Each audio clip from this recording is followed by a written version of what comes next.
The reason you can exceed in both, I think, is if you're enjoying both, if you really have a graph for both. Playing at a high level from the beginning, I was playing with Carlo from year one, and also with my club, and then juggling freshers and Sigerson.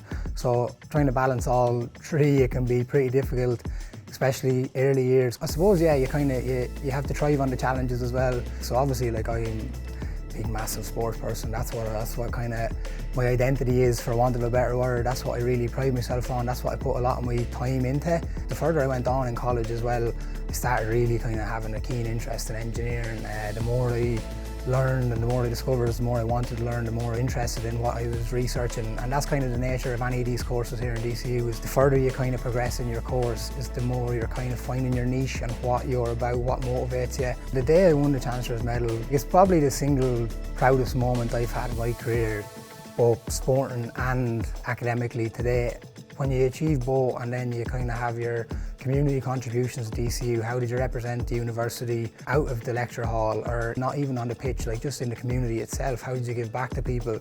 When you're getting kind of recognised for all of those things in the one award, like, obviously I was so humbled by it, and at the time I was just like, I just felt so much pride, and not just for me, but for my family, for my partner, like, because I've put them through a lot as well, whether it's not getting to do things that I would have liked to done through sport, or the hours I kind of put into research and my exams and things like that. I felt like in that moment that all of the kind of time and effort that went into both of my interests and loves, that made it worth it. Like, I studied first, like, kind of taking it back, like the biomedical engineering, and then the mechanical and manufacturing engineering.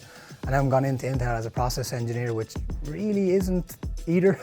That's kind of me in a nutshell. I thrive on that challenge, and Intel were kind of, I suppose, good enough to offer me an academic scholarship in my master's, and then kind of following on from that, offered me a job interview, and that was successful, and now that's kind of how I ended up in that, I suppose, niche of engineering. The people I'm working with are great. The place we are, like the company themselves, the ethos that they have, they're so motivating, innovative. They really empower you to, I suppose, get the best out of yourself, both on a personal level and as a professional. So I think it's a real good environment, and I'm enjoying it so far.